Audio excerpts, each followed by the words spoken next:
Hello friends, आज हम बात करेंगे पर्नीशियस एनीमिया के बारे में। देखो, पर्नीशियस एनीमिया एक बहुत ही शॉर्ट टॉपिक है। इसके अंदर आपको सिर्फ इतना सा ध्यान रखना है नॉर्मली कि भाई पर्नीशियस एनीमिया कब होता है। पर्नीशियस एनीमिया तब होता है जब किसी पेशेंट के अंदर, अगर हम बात करें कि जब एबनॉर्मल इम्यून सिस्टम एक्टिवेट हो जाता है, ठीक है, मतलब जब इम्यून सिस्टम का एबनॉर्मल एक्टिवेशन होता है तो उसकी वजह से क्या होता है कि जो पेशेंट होता है जिसके अंदर ये एक्टिवेशन हुआ है एबनॉर्मल तरीके से, उसके अंदर क्या होता है, दो तरह की चीज़ें होती है। क्या क्या होती है वो हम बताते हैं। तो in this anaemia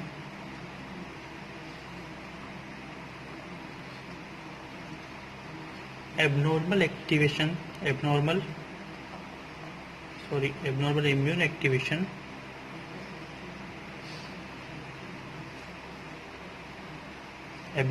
activation present. इस एबनॉर्मल एक्टिवेशन की वजह से क्या होता है, due to this abnormal activation of immune system, two important feature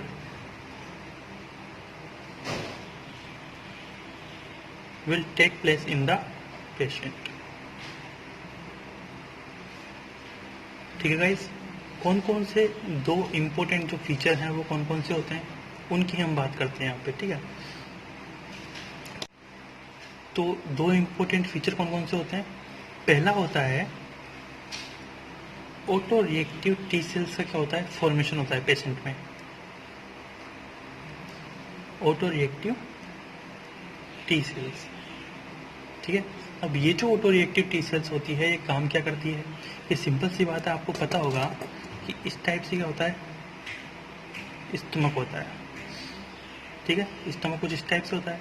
stomach का ये वाला जो पार्ट होता है इसे हम क्या बोलते हैं, फंडस पार्ट बोलते हैं।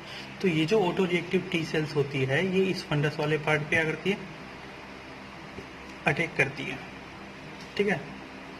Attack on fundus of stomach. जब ये इस पे अटैक करती है इस वाले पार्ट पे, तो इस पार्ट में क्या हो जाता है, नेक्रोसिस हो जाता है। और इस नेक्रोसिस की वजह से क्या होती है मैं बताता हूँ।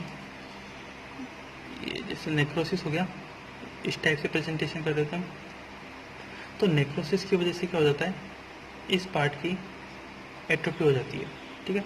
तो इसे हम बोलते हैं फंडल एट्रोपी, या हम इसको एक चीज़ और नाम दे सकते हैं, एट्रोपिक, ठीक है। एट्रोपिक गैस्ट्राइटिस भी हम इसको लिख सकते हैं, ठीक है। एक चीज़ इसके अंदर ध्यान रखना कि ये जो पार्ट है जिसकी नेक्रोसिस हुआ है, ठीक है, जो फंडल एट्रोपी है वो ये है, उसमें क्या होता है, इस वाले पार्ट में जो गोबलेट सेल्स होती हैं, ये क्या होती है, इस जगह पर ये गोबलेट सेल्स क्या होती है, प्रेजेंट होती है, ठीक है। मतलब इंटेस्टाइन की तरह जो है स्ट्रक्चर इसके अंदर आने लग जाती है। तो presence of goblet cell, clear. अब देखिए, तो इस प्रोसेस के होने की वजह से क्या होता है कि जो स्टमक की एपिथेलियम होती है उसके अंदर क्या आता है, चेंजेस आता है। और ये जो चेंजेस होता है उसमें क्या होता है कि जो स्टमक की एपिथेलियम है वो इंटेस्टाइन की तरह हो जाती है, ठीक है। तो मैं यहाँ पर लिख देता हूँ कि due to changes in epithelium of stomach, ठीक है। तो ये किसकी तरह हो जाएगी, ये हो जाएगी इंटेस्टाइन की तरह, लाइक इंटेस्टाइन, क्लियर। तो इसमें चेंजेज आने की वजह से क्या होता है, इसकी जो एपिथेलियम होती है वो चेंज हो जाती है स्टमक की। इसे हम क्या बोलते हैं, इसे हम बोलते हैं, it's known as intestinalisation, clear guys. मतलब क्या है, इंटेस्टाइन की तरह हो गया है, ठीक है। अब देखिए, इस प्रोसेस के बाद क्या होता है, इस प्रोसेस के बाद अगर सपोज दैट लगातार इसके आसपास की जो सेल्स है वो डिवाइड करती रही तो क्या होता है, मेटाप्लेशिया की कंडीशन पैदा हो जाती है।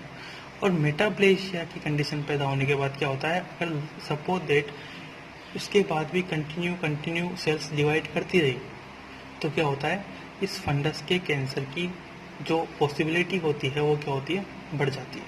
क्लियर? तो ये तो क्या है हमारा, इसे हम बोलते हैं, ये इंटेस्टिनलाइजेशन क्या है, ये हमारा एक एग्जाम्पल है मेटाप्लेशिया का, एग्जाम्पल ऑफ मेटाप्लेशिया। ठीक है, क्लियर? दूसरी बात, अगर हम आगे बात करते थे यहाँ पे कि in later condition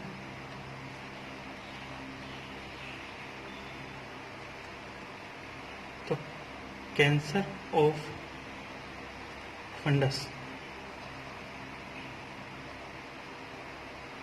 will occur. Clear guys? दूसरी बात, तो हमने पहले तो क्या बात करी, ऑटो रिएक्टिव टी सेल से क्या होता है, फॉर्मेशन होता है, ये इस पर अटैक करता है, अटैक करने के बाद जो है इसकी जो एपिथेलियम होती है उसमें चेंजेस आता है, इसको हम क्या बोलते हैं, मेटाप्लेशिया का एक टाइप है, इसे हम इंटेस्टिनलाइजेशन बोलते हैं। और अगर ये जो डिवाइड हो रही है सेल्स इसके आसपास, ये इस जगह की, तो इस वजह से क्या होता है, बाद की कंडीशन में क्या होता है, कैंसर की जो पॉसिबिलिटी होती है वो भी बढ़ जाती है। तो इस जगह का क्या हो सकता है, कैंसर होने की संभावना होती है। तो पहली तो हमारी हो गई। अगर मैं दूसरी बात करता हूँ तो दूसरी कंडीशन में क्या हो सकता है कि पेशेंट के अंदर ऑटो एंटीबॉडी का क्या हो जाता है, फॉर्मेशन हो जाता है। देखिए, ऑटो एंटीबॉडी का फॉर्मेशन हो जाता है, तो ये क्या काम करती है ऑटो एंटीबॉडी, देखो सिंपल सी आपको पता होगा कि जो पेराइटल सेल्स होती है, क्या होती है, पेराइटल सेल्स, स्टमक के अंदर क्या होती है, पेराइटल सेल्स। और पेराइटल सेल्स क्या सीक्रेट करती है, पेराइटल सेल्स जो होती है वो इंट्रिंसिक फैक्टर का सीक्रेशन करती है।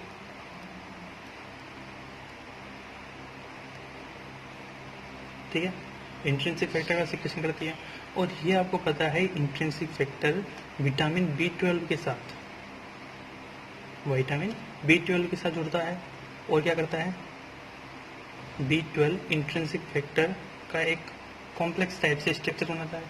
और ये ड्यूडेनम की सरफेस पे आके, ड्यूडेनम नहीं, इलियम की सरफेस पे आके क्या होता है, ये अटैच हो जाता है, क्योंकि इलियम की सरफेस पे क्या होता है, कुछ स्पेशल टाइप के क्या होते हैं, रिसेप्टर पाए जाते हैं। ठीक है, जैसे ये क्या है, इलियम है। अब इलियम की सरफेस पे क्या होगा, कुछ रिसेप्टर है, तो ये इस पे आके अटैच हो जाएगा ये कॉम्प्लेक्स, और क्या होता है, इलियम के अंदर एब्जॉर्ब हो जाता है। ठीक है, तो इस टाइप से हमारे B12 का क्या होता है, एब्जॉर्प्शन होता है। बट अगर मैं बात करता हूँ, ठीक है, नॉर्मल कंडीशन में तो ये होता है, बट ये ऑटो जो एंटीबॉडी का फॉर्मेशन हुआ है, ये ऑटो एंटीबॉडी क्या काम करती है, देखो ऑटो एंटीबॉडी को जो है विटामिन B12 के एब्जॉर्प्शन को रोकना है। अब ये तीन तरह से रोक सकती है, या तो इन दोनों को मिलने ही ना दे, ठीक है, या फिर पेराइटल सेल से सिक्रेट ना होने दे, ठीक है, या फिर इसको जो है इस रिसेप्टर पे अटैच ना होने दे। क्लियर? तो ये जो अटैच हो रहा है ये होने नहीं दे।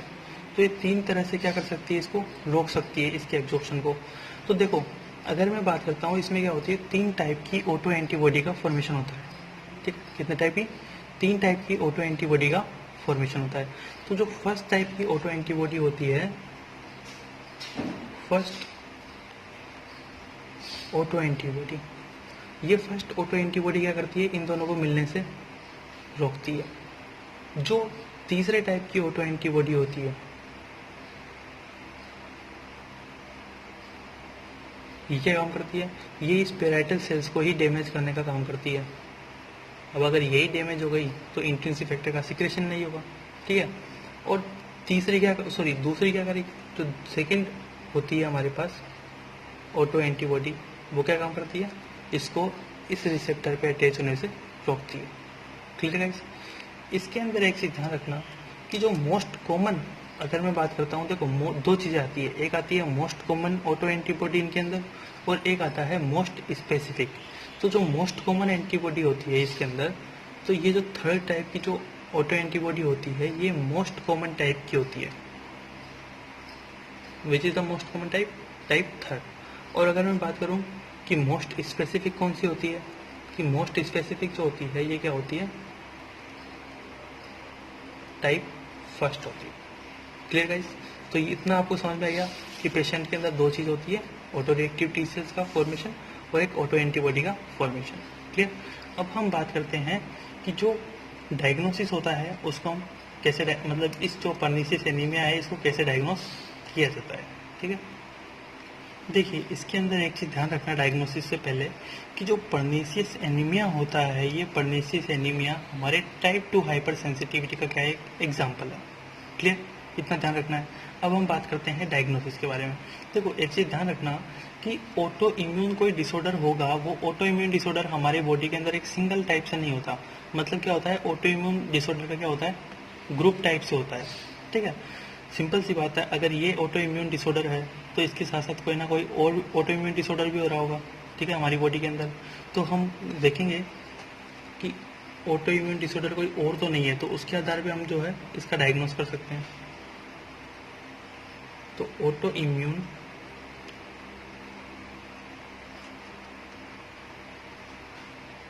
डिसऑर्डर क्या हो जाते हैं, एक से ज़्यादा हो जाते हैं। ये भी ऑटो इम्यून डिसऑर्डर है, इसके साथ साथ दूसरे ऑटो इम्यून डिसऑर्डर भी प्रेजेंट होंगे। तो इस चीज़ को देख करके हम इसका डायग्नोसिस कर सकते हैं।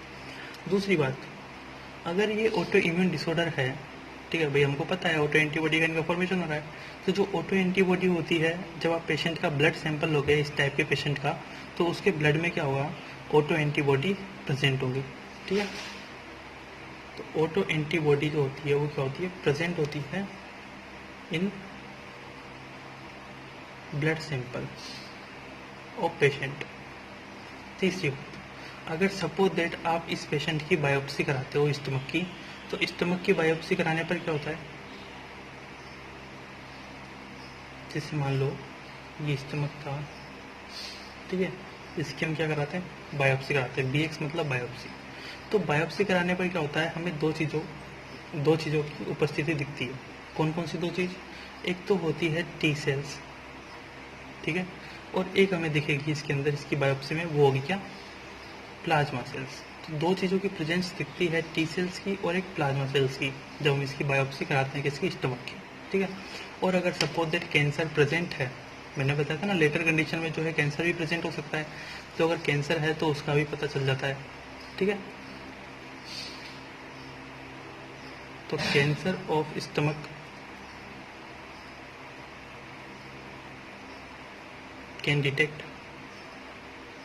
Clear guys. चौथी चीज़ हम बात करते हैं, 3 बात हो गई।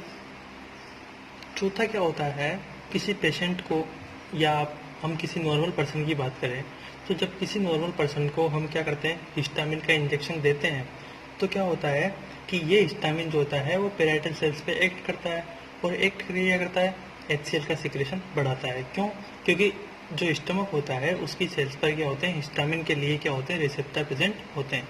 बट जिस पेशेंट को, अगर मान लो सपोज किसी पेशेंट के अंदर पर्नीशियस एनीमिया है और उस पेशेंट को हम क्या करते हैं, हिस्टामिन का इंजेक्शन देते हैं। हिस्टामिन का क्या करते हैं, इंजेक्शन देते हैं। तो आपको पता है उस पेशेंट के अंदर क्या है, उस पेशेंट के अंदर जो पैराइटल सेल्स हैं वो तो क्या हो चुकी हैं, डिस्ट्रॉय हो चुकी है। तो डिस्ट्रॉय हो चुकी है तो ये हिस्टामिन उस पर एक्ट नहीं करेगा, और एक्ट नहीं करेगा और क्या करेगा, जो है HCl का जो सिक्रेशन है उसको बढ़ाएगा नहीं। ठीक है, या फिर बढ़ाएगा तो बढ़ाएगा नहीं, और साथ में क्या करेगा, ये HCl का सिक्रेशन कम और कर देगा। ठीक है, या फिर बंद ही कर देगा। तो इस कंडीशन को हम क्या बोलते हैं, इस कंडीशन को हम बोलते हैं एक्लोरहाइड्रिया।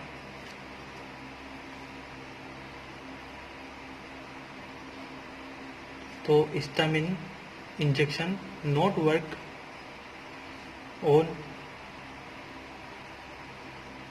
Parietal cells. ठीक है, पैराइटल सेल्स पे काम नहीं करेगा, और HCl not secret, HCl secret नहीं हो पाएगा। साथ में इस कंडीशन को हम क्या बोलेंगे,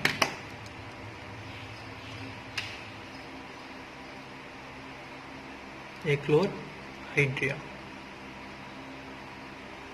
भाई HCl जिस कंडीशन में सीक्रेट नहीं होता उसको हम बोलते हैं एक्लोरहाइड्रिया।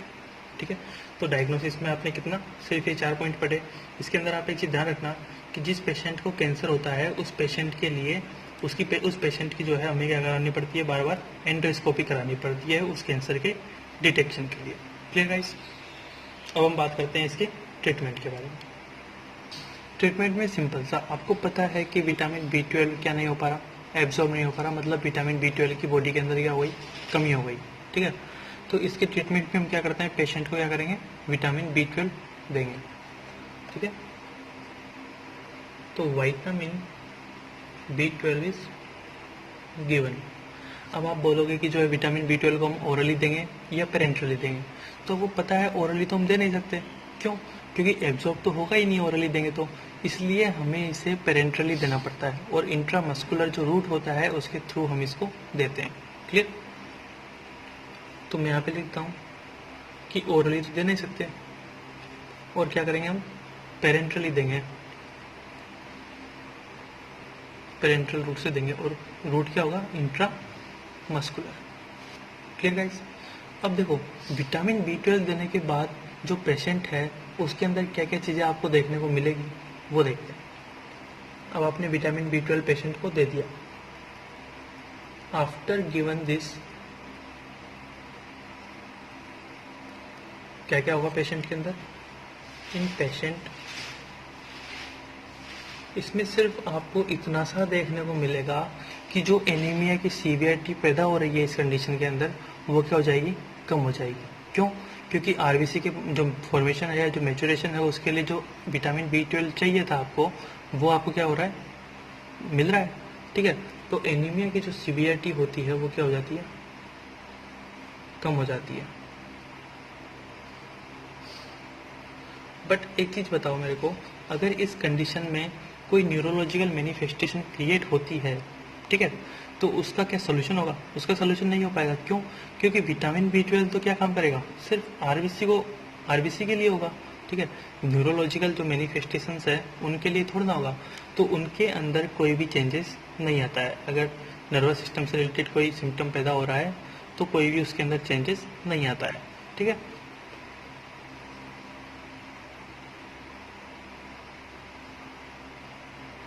न्यूरोलॉजिकल मैनिफेस्टेशंस, इनकी अगर हम बात करें तो उसमें कोई भी चेंजेस नहीं आएगा, नो चेंजेस। ठीक है, और अगर मैं आपसे पूछूं कि इन पेशेंट के अंदर जो है स्टमक के कैंसर का खतरा क्या रहेगा, तो देखो स्टमक के कैंसर का खतरा तो हमेशा बढ़ता रहेगा। क्यों? क्योंकि ये जो आप विटामिन B12 दे रहे हो, ये कैंसर की जो सेल्स हैं उन पर थोड़ा ना इफेक्ट करेगा, ये तो सिर्फ आरबीसी, मैंने अभी बताया ना कि केवल आरबीसी इफेक्ट करेगा, स्टमक के वाले पार्ट पे इफेक्ट थोड़ा ना करेगा। तो कैंसर का चांस जो होता है वो हमेशा क्या होता है, बढ़ता रहता है, जब तक कि हम उसको सर्जरी करके बाहर ना निकाल दें उस वाले पार्ट को। ठीक है, chance of cancer always be increase in the patient. Clear guys? यहाँ तक क्लियर है? तो ये जो है आपके पर्नीशियस एनीमिया का एक छोटा सा पार्ट था, वो क्लियर होता है। ठीक है, thank you guys watching for this video. अगर आपको ये वीडियो पसंद आता है तो आप प्लीज़ चैनल को सब्सक्राइब करें, वीडियो को लाइक करें और कमेंट करके ज़रूर बताएं। Thank you.